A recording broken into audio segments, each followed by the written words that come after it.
I want to welcome Agile XRM to the podcast. I've known the people at Agile XRM for the past 12 years.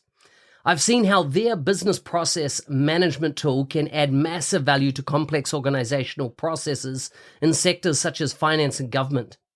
If you have complex processes or a need for dialogues on the Power Platform or Dynamics 365, take a look at how this BPM tool can add value. You can find them at agilexrm.com or check out the show notes for more details.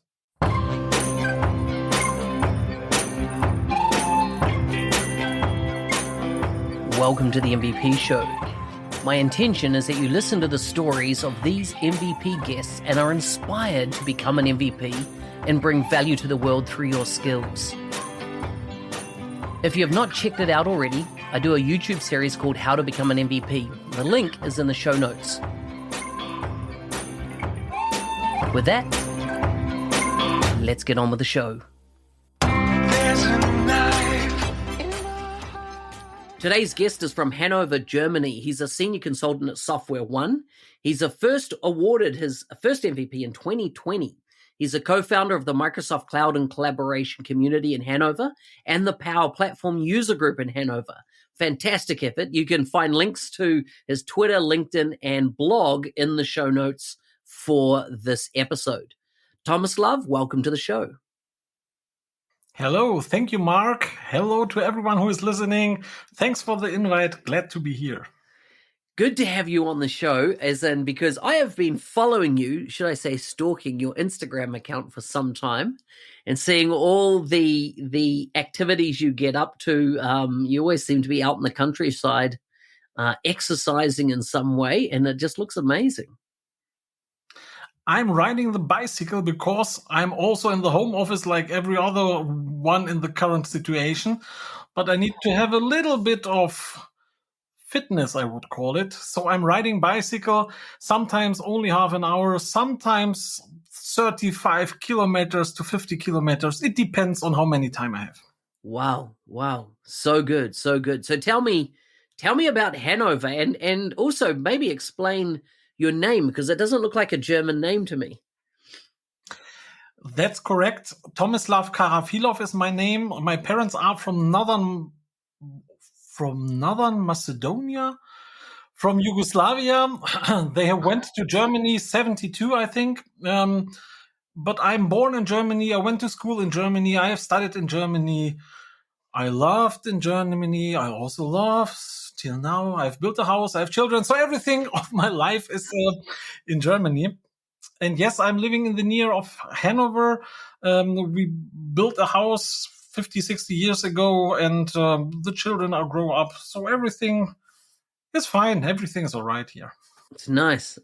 What's the best food to eat in Hannover? Currywurst, I would say. So it's a grilled sausage with a hot sauce. I don't know, currywurst, maybe it's something that is also known at other sites, but that's something I like. On the other side, we have everything, Chinese food, Greek food. And what I love, I'm doing barbecue a lot. I have my Macedonian background. We have a lot of different things to eat. How is it called? Paprika. Maybe it's the same in English. Yeah. Paprika. Grilled paprika, a lot of garlic, potatoes, and a lot of different meats, shashlik, everything like this. I use a lot of smoked paprika when I've got a salmon dish that I make, and I often use cumin and smoked paprika as my salmon rub. Very nice. Wonderful. And when you are doing slow cooking, so not very hot, but long time on small temperature. Very nice. So tell me about the user groups, that you're involved in. So the cloud and collaboration community, and also the Power Platform user group. Tell me about those. I'm driving those both user groups together with my co-host, Stefan Riedel. And we know each other for a lot of years, maybe also about 15 years. We have had a relationship, a working relationship, to call it so. for sometimes we lost everyone from the ice. It's so-called in Germany, but at 2017, we had again a meeting together, and he said, I'm driving to a user group. It's in Bremen. It's about SharePoint. Do you want to go with me? And I said, yes, great idea. Why not? Then we went there 1.5 hours per car to Bremen, had the user group, went back, had a lot of time speak together in the car. We did that for 2, 3, 4, 5 times. And then we said, wouldn't it be cool to have our own user group around Microsoft Cloud, around everything that we are doing? And at 2007, it was a lot of SharePoint stuff, a lot of these things. We are both from the development side.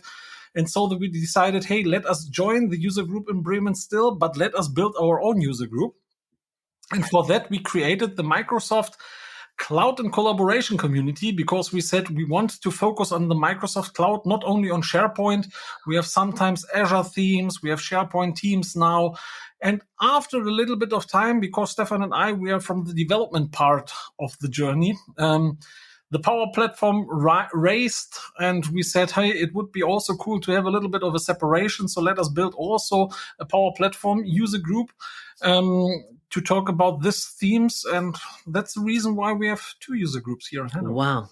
So what do you use to host your user group? What is the hosting platform for running membership and advertising the events and things? What do you use?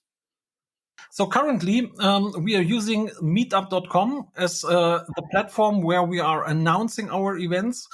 We are posting the date, the time, the program there, but we are doing a lot of social media stuff around Twitter to say, hey, people, come to our user group, come to our meetings, and so on. That's the thing that we are using. Excellent. And have you got back to running the user groups in person, or you're still running them virtually with COVID? We started 2017 with MSCCCH, 3 Cs. And the first meetup, and that's what I want to tell to everyone who is listening, we were 3 people. Stefan, I, and 1 guest that we invited because we knew him. We have prepared PowerPoint presentation. We had a beamer, we had a room, everything prepared, but we were only 3 people. The next time we were 4 people, I think. The next time we were 5 people, and so on. So our meetups or our user group meetings grow slowly, but that was totally okay for us because it was also a new thing for us. So what is it? Why are people running user group? What is the thing? Why they are doing that? And in this beginning time, we had profited, or it was also for us a great thing to raise our experience, to prepare slides, to talk for people, to talk when we, from month to month, we got more people, to talk for people that are not known, to get questions we couldn't answer at the moment when the questions came. So for everyone who didn't went to a user group, go to user groups, please go to user groups, get in contact, speak with the people that are always lovely people, great experience for everyone. It's good. So how much is it growing? Oh, I know user groups in Germany who are counting people. That's not the intention from Stefan and from me. We are doing it for us and for our core community people. So we are around, sometimes we are 20 to 30 people, sometimes are a little bit more, but we are not a user group wanting to get 100, 200, 500 because we can't handle it. And as we started, we had a great problem to find a property where we can do our user group meetings, because going into a company to hold a user group, everyone was saying, hey, we don't go to a user group, we go to the company. So the company was in front, but we don't want the company to be in front. We want that our theme and the community, the people would be in front. And after some months, we found great location from a schooling company where they had everything that we needed: tables, chairs, beamer, everything that is good for presentation. And that was a thing where we were very happy because we had this location and the people were very happy that a place where they can go. And it was not at company A, also, I mean, consulting company or another consulting company. So that was a great thing. Good. So let's talk about actually your company for a moment, because SoftwareONE, and I find it very interesting that in Australia and New Zealand, which is the region I'm from, SoftwareONE is a big brand, and it's particularly big in what we call councils, so municipal bodies, government bodies that look after a town, right? So they're generally responsible, and I think, is FinanceONE one of the products that SoftwareONE has? FinanceONE? Is that their ERP system? SoftwareONE is selling licenses. A lot of licenses for ERP, for different things, for different systems. There had a great Microsoft bound background selling licenses, and now SoftwareONE is transforming to a future workplace, to a consulting company. And that is the thing that is so interesting for me, because I am from the development part going to the future workplace, everything around collaboration that we have and so on. And they are transforming currently from having license management, license selling. They have also own products like Goldpath for managing licenses, Backup Simple, and so on. So don't make very much advertising for them, but for me, I'm from January there, so 4.5 months.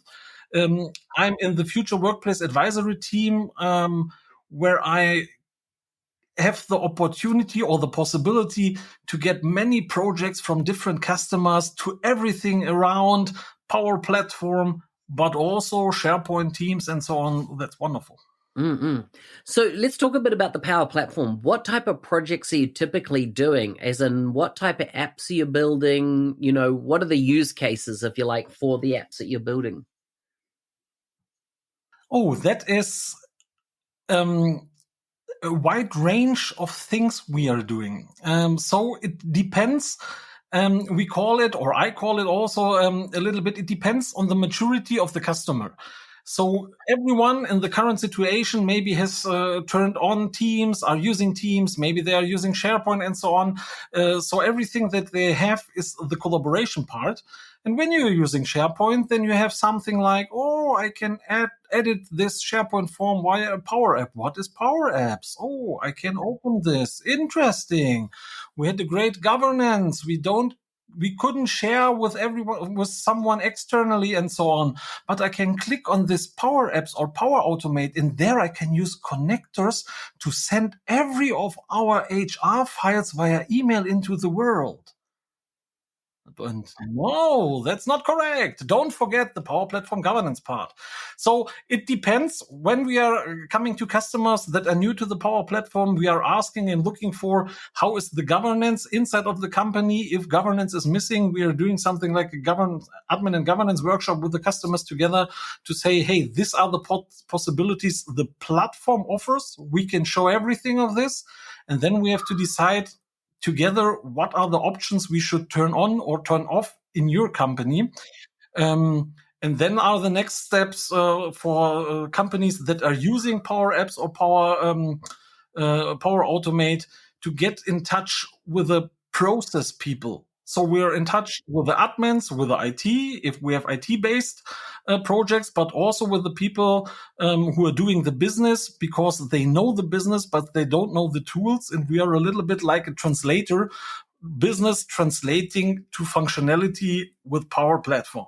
Yeah. So good. So can you share a little bit about your journey to becoming an MVP? How did that come about for you? How did this come? It's because I have fun in what I'm doing. It's not anything that that you can buy, or that you can do something like a course and at the end you're an MVP. It's more important, and that's what was also so important for me. Do things that you love, that are not a problem or causing you pain, do things that you like. Talk about things. At the first time, as I said, I went to meetups. Then I built my own meetup.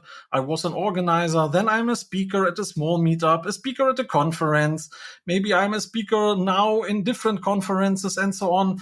Next week is I'm a Microsoft Build. I'm a speaker at the German chapter. So these are the things, stepping out of your comfort zone, growing at your own. And the other thing is then coming when you have contacts, when you're looking what other people are doing, create a Twitter account, follow the right people, learn from them, do things. So that is like I became MVP. Sometimes someone asks, hey, did you want to be an MVP? Yes, would be nice. What I have to do, this. I have done everything of that. And I succeeded. It's good. What was the surprise or that you didn't realize before you're an MVP that you found out after you became an MVP? Like, what's kind of one of the best things that you've found about being an MVP? The overwhelming number of informations that you get that you don't get when you're not an MVP. And when you're a Microsoft employee, maybe you get this information in that area you're employed with, but as someone who is always handling with the Microsoft products, but not being someone inside of Microsoft, for me, the overwhelming stuff was, hey, now I can see things that other people are seeing in a month, in half of a year, sometimes in a year. So many informations about things that are coming, things that are new, discussions. They are asking us for our opinion. So this is something that was overwhelming, and it's still overwhelming. I think I received last year about 9,000 emails around the email groups where I have joined. So there's a lot of things to read. Hey, thanks for listening. I'm your host, Business Application MVP Mark Smith, otherwise known as the NZ365 Guy. If you like the show and want to be a supporter, check out buymeacoffee.com/NZ365 Guy. Thanks again, and see you next time.